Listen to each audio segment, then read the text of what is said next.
Roquita, ¿estás ahí? Acá estamos, acá estamos. Tenemos que hablar de la justicia y hay una de las más lindas en ese rubro, ¿no es cierto, Roca? Los ojitos más lindos de la justicia argentina, la doctora Mariana Gallegos. Ahí está. Gallego, perdón. Así es. Hola, ¿qué tal? ¿Cómo están? Buenas noches, Mariana. Bueno, así te llama tu marido y mucha gente amiga, ojitos. Pero bueno, está bien ganado sí. ese apodo con esos océanos que tenés de ojos. Por culpa de ese apodo hay gente que no sabe ni cómo me llamo, ¿viste? Por culpa de Alessandro que me puso así, me agendan ojitos y no saben mi nombre. Mariana, una semana muy fructífera para vos, muy positiva como abogada, frente a un caso que tuvo mucha resonancia y que casi todas las mujeres nos indignamos, y habrá tantas pobrecitas mujeres que estarán pasando por lo mismo, como es el caso de Prandi, de Julieta Prandi, donde por un, no sé cómo llamarlo, un manejo muy sucio de parte de su ex marido, se quedó con 2 propiedades que era de propiedad de ella de antes de casarse, ¿no? Y ya, gracias a tus buenos oficios, se recuperó una. Contanos un poquito. Sí, bueno, la verdad que estaba hace un tiempito trabajando con la doctora Barrio en esto y no habíamos hablado nunca del tema. Julieta ayer lo hizo público, así que por eso voy a opinar del tema. Sí, efectivamente esta semana logramos que Julieta recupere una de sus propiedades, la que fuera sede del hogar conyugal, donde vivía con sus hijos, pero bueno, le va a faltar un poquito para poder mudarse por el estado en que la encontró, ¿no? Desbastadas, sin muebles, incluso con las cosas que tenían que estar adheridas a paredes y pisos arrancadas, como es la propia mesada de la cocina. La verdad que la descripción de la vivienda como la halló, terrible. Pero bueno, Juli se ha armado y ha mantenido a sus hijos durante mucho tiempo, va a volver a empezar en esta etapa para seguir luchando también, ¿no? Porque todavía falta mucho. Pero bueno, lo bueno de visibilizar el caso de Julieta es que en virtud de lo que ella contó ayer y de no bajar los brazos y de seguir con su lucha, muchas mujeres se animan. Hoy, increíblemente, día domingo, recibí 5 mails a la página del estudio contando casos similares de mujeres que, víctimas de violencia, se habían ido de su casa con sus hijos a alquilar. Imagínate, Roca, lo que es esto. Es increíble, pero pasa. Claro. Ahora, con respecto al estado de la propiedad, porque uno puede tener una pared rayada, una puerta de pronto golpeada, pero cuando se arranca la mesada de una cocina, eso está hecho con un acto totalmente doloso. No sé si se aplica ese término jurídico en este caso. ¿Se va a hacer alguna demanda con respecto a esta animosidad que se tuvo de dejar la propiedad en esas condiciones? Sí, por supuesto que estaba ya en su momento se dejó a resguardo, digamos, el inventario o el estado del inmueble como Julieta se fue, con lo cual cuando Julieta vuelve a esa casa, el estado en que lo encuentra va a ser validado al momento de acordar la liquidación de la sociedad conyugal, que todavía no está arreglada. Y bueno, y como ustedes saben, Julieta sufrió un gran daño patrimonial a causa de este matrimonio y su ruptura. Más que su ruptura, durante el matrimonio, por situaciones que ocurrieron de las que ella no tenía conocimiento, por la confianza típica que se vive en el marco de un matrimonio. Así que sí, por supuesto que vamos a intentar hacer valer este nuevo daño patrimonial que sufre Julieta. ¿Y la segunda propiedad, en qué condiciones se encuentra el caso? En principio, suponemos que está habitando él. Y digo suponemos porque se dieron situaciones donde realmente Julieta no sabía dónde estaban sus hijos y también es objeto de ciertas presentaciones judiciales de las que no puedo hablar porque todavía no tienen una resolución. Doctora, y con respecto a los daños que sufrió la casa, ¿la justicia le va a pedir a su ex marido un dinero para resarcir todas esas roturas y todo eso que se encontró Julieta? Imagínate, Dani, que esto fue el día viernes. Es súper, súper reciente. Claro, ni siquiera pudimos informar en el expediente el estado en que se encontró la casa. Pero por supuesto que sí, porque para poder mudarse Julieta y dejar de pagar un alquiler, lo primero que tiene que hacer es arreglarla. O sea, meter albañiles. Y no pasa solamente por una... Claro, no pasa por una pileta que han dejado pudrir, ni por una mesada arrancada. El daño es aún mayor, sumado a que carece de todo mobiliario. Así que hay mucho para hacer y presentaciones para efectuar a nivel judicial. Mariana Nayara te saluda. Y en base a la causa de los chicos, lo que se pueda saber obviamente, ¿la relación en sí con el padre permanece? Bueno, los chicos están ese tiempo con la madre y otro con el padre en cuarentena. Respecto de la cuestión de los chicos, lo único que te puedo decir es que no hay un acuerdo definitivo al respecto.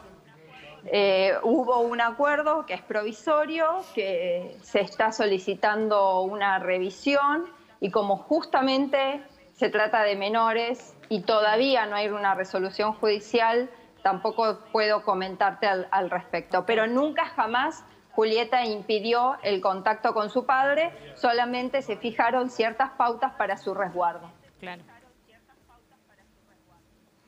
No sé si esta pregunta la podrás responder. Debido a la actitud que ha tenido este señor para con la casa, ¿no? Que en realidad es para con Julieta, ¿no? Pero bueno, destrozando la casa, ¿se van a pedir pericias psiquiátricas de este señor? Mira, yo no voy a hablar de este caso en concreto, voy a hablarte en general. Como digo siempre, cuando una persona es mala, a veces no está loca.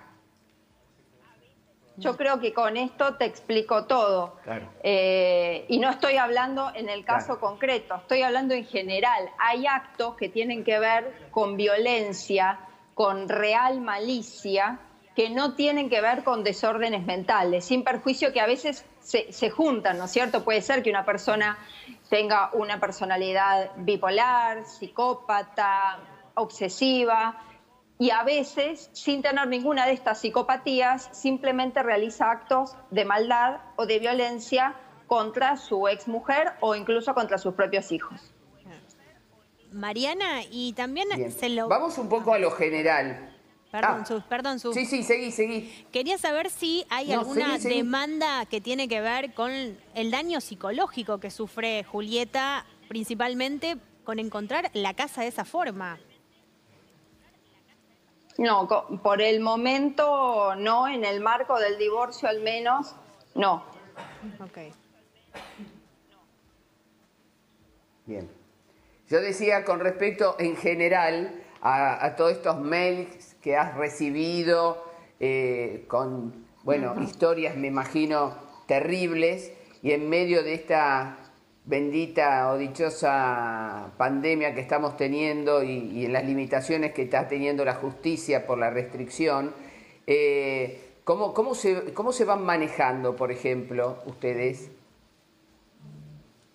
Mira, te cuento, Su. Primero te quiero contar que no solo recibo consultas de Buenos Aires. Hoy recibí de 3 provincias del interior del país, del sur, incluso de Argentina. Y ¿sabés qué me llama mucho la atención? Que las mujeres no están debidamente informadas, que a veces, si no es por la televisión y por lo que se ve públicamente, en sus provincias no tienen la debida información, o porque en algunas no hay ni juzgado de familia. Esto es increíble, pero hay que decirlo. Claro. Hay muchas provincias que no cuentan con juzgado de familia. La Rioja es uno, por ejemplo. Estuve hablando con un abogado, el doctor Antunes, esta semana sobre este tema.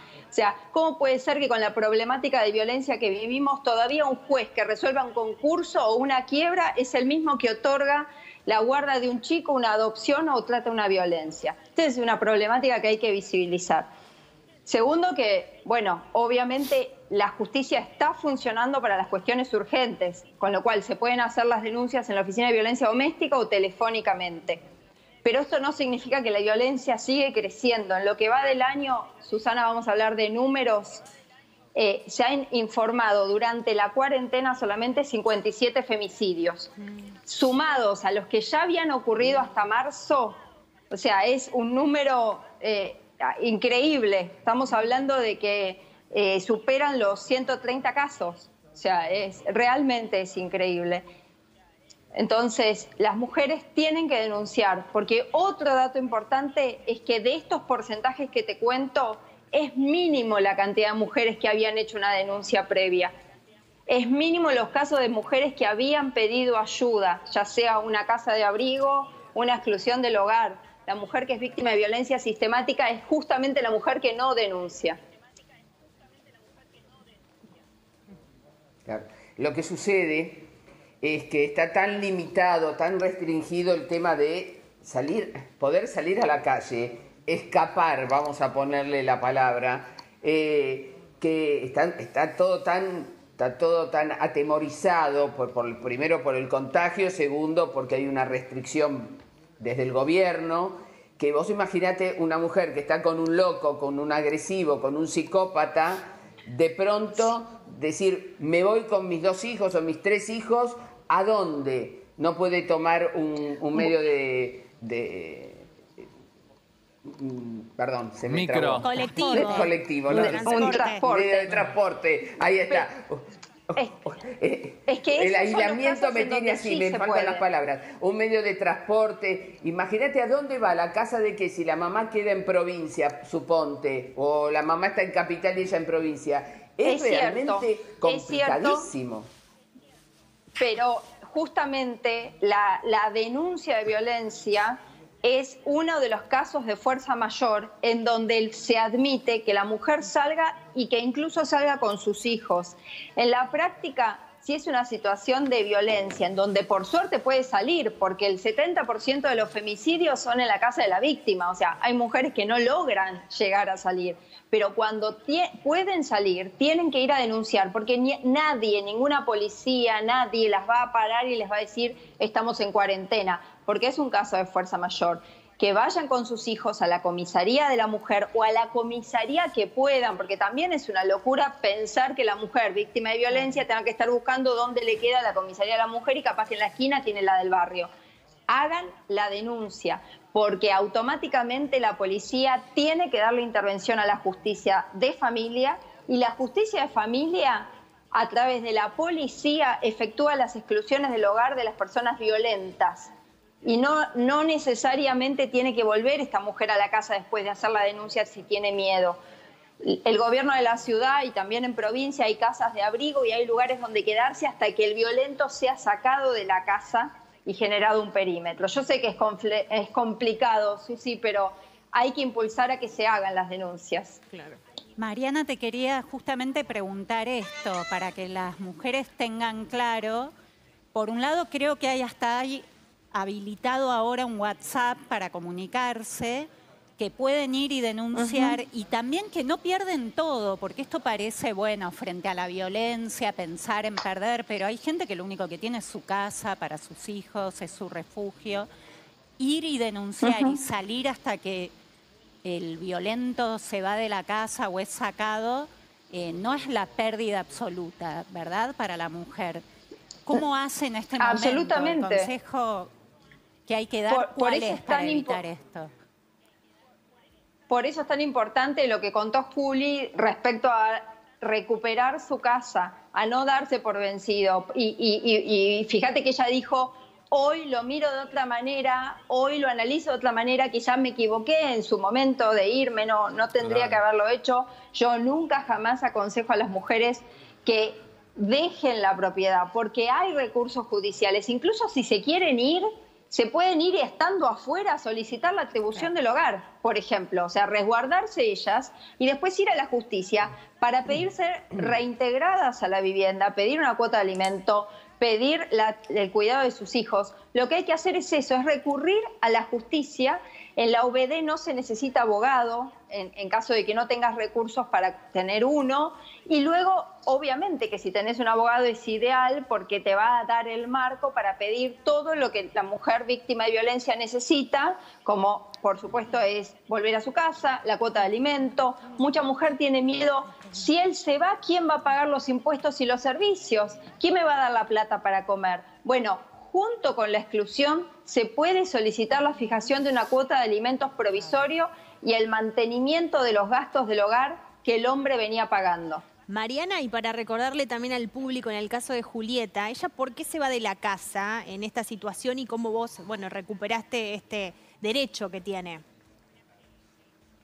Ella se fue hace bastante tiempo por una situación de violencia. Yo no era su abogada, era Karina Barrio, que está también actualmente, y ella sintió que era lo ideal. Por ella voluntad, necesitó claro. irse por voluntad propia, pero porque empujada por un montón de situaciones que vivió de violencia. Ella lo ha contado, hasta le habían escondido el DNI. O sea, ella estaba viviendo una situación que la desbordó. Y esto muchas veces pasa. La mujer que me llamó hoy del sur de la Argentina se tuvo que ir escapada. Y tengo otro caso en Comodoro Rivadavia que se fue de noche con un remis desde Comodoro Rivadavia hasta Buenos Aires con una bebé de 6 meses escapada. O sea, por eso digo, hay veces que no intentemos buscarle la racionalidad a una mujer que está siendo víctima de violencia. Seguro. Mariana, la figura abandono del hogar, ¿te acordás que hace muchos años, cuando alguien hacía abandono del hogar, perdía el juicio, por ejemplo, de divorcio, ¿no? Te estoy hablando de los años donde estaba el 67 bis. Eso ya no corre más, ¿no? Porque quedó en el recuerdo y en el temor de la gente el famoso abandono del hogar. Sí, sí. Y de hecho, no hace tanto, yo en realidad digo así, pero hasta el 2015 existían las causales de culpa en el divorcio, por lo tanto existía el abandono, existían las injurias graves, existía el adulterio como causal de divorcio. Pero por suerte, desde la reforma de nuestro Código Civil, ya no hay que buscar motivos. La mujer ni el hombre tiene que decir por qué se quiere divorciar. Me parece que es lo correcto, que si uno no le explicaba al juez por qué se casaba, por qué le tenía que explicar por qué se divorcia. En la medida que estén preservados los derechos de ambas partes y sobre todo de los chicos, no hay motivo para exponer la vida privada o, por ejemplo, la locura que era tener un tiempo mínimo de casada, cuando yo me puedo dar cuenta que el tipo que tengo al lado es un violento o no me cae bien, simplemente a los 2 meses de casarme. ¿Por qué tenía que esperar años para afrontar un divorcio o inventar una excusa que no existía para convalidar el divorcio, que era largo, que era complejo? Esto ya no pasa.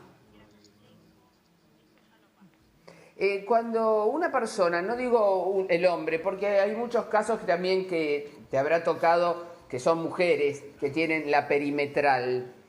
En ese caso, quien tiene la perimetral, ¿puede ver a sus hijos o también incluye a los hijos la perimetral? Mira, es muy bueno lo que decís porque hay muchos casos en donde la perimetral es recíproca. Es decir, el juez detecta que hay una situación de conflicto familiar que no tiene que ver con la violencia de uno hacia otro, sino de violencia como conflicto familiar. Entonces se establece recíproca.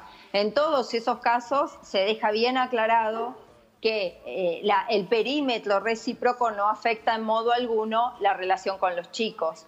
Puede pasar que haya un perímetro del hombre hacia la mujer y así todo, si no se demuestre que es violento, también puede ver a sus hijos. Pero bueno, obviamente que hay casos en donde el perímetro se fija para los chicos, en algunos con corrección porque el hombre es violento y muchas veces para lastimar a la mujer puede llegar a lastimar a sus propios hijos, y en otros debo decirte, Susi, que hay muchos hombres que no son violentos y que por una denuncia de violencia pasan meses e incluso años sin ver a sus hijos y quedan insertos en conflictos y en juicios y se pierden muchos años de sus chicos muy chiquitos que son irrecuperables. Cuando son creadas, ¿no? Cuando son mentiras, decís que le pasa eso a los padres, a los varones. Mira, hablar de denuncia de violencia falsa o de mentira es muy complejo porque es algo que en la práctica y en la justicia no se prueba o lleva mucho tiempo desentrañar. Pero bueno, lo que sí es cierto es que muchas veces se realiza alguna clase de manipulación de la denuncia que perjudica a una o a otra parte.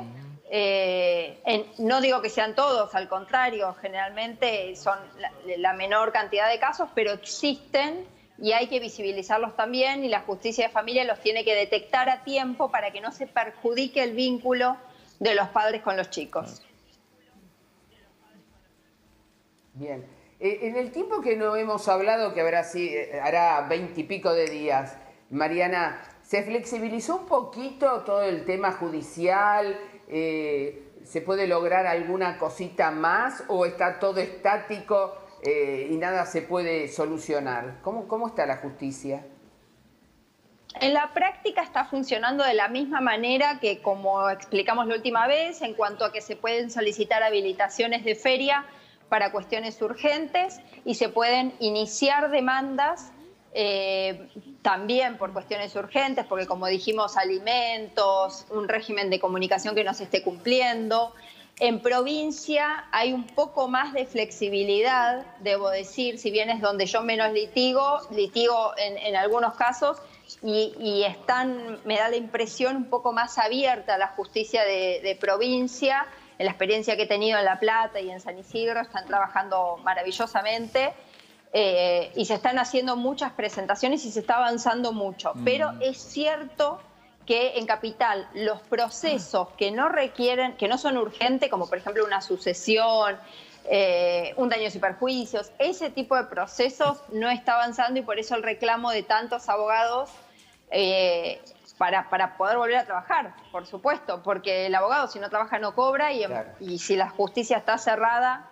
Hay muchos casos, los laborales, por ejemplo, hablaba con un colega laboralista que a diferencia mía, yo estoy trabajando muchísimo, debo decir, muchísimo, porque justamente el derecho de familia es el que más activo está por la urgencia de las cuestiones, ¿no? Pero hay otros fueros que no, hay muchos trabajadores que quieren reclamar y no pueden, así que esperemos hasta cuándo se renueva esta feria que estamos viviendo y empieza a activar la justicia con el expediente digital y con todo lo que está previsto para poder avanzar aún sin ir, ¿no es cierto? Las audiencias no se van a poder hacer, si esto está claro. Las audiencias presenciales hay que olvidarnos, pero en provincia yo, por ejemplo, ahora la semana que viene tengo una que tiene que ver con menores y que se hace por medios virtuales. Así que bueno, hay que encontrarle la vuelta. Bien, seguro, seguro. Mariana, muchísimas gracias, como siempre, tan clara. Te mandamos un beso enorme, un cariño a Mauricio, que hoy se portó bien, Mauricio y el perro, veo, porque no escuchamos a ninguno de los dos. Porque me vine a la biblioteca, que es mi estudio inventado en la cuarentena, y entonces los tengo a resguardo, los tengo en otro piso de la casa. Te están mirando por tele. Le mando un beso a Mauricio y al Pichichu. Nos vemos pronto, gracias. Gracias. Un beso grande. Un beso para todos, gracias. Un beso grande, Gracias. Mariana. Gracias por ser, como dijo Susana Rocasalvo, tan clara. Vamos a una recomendación.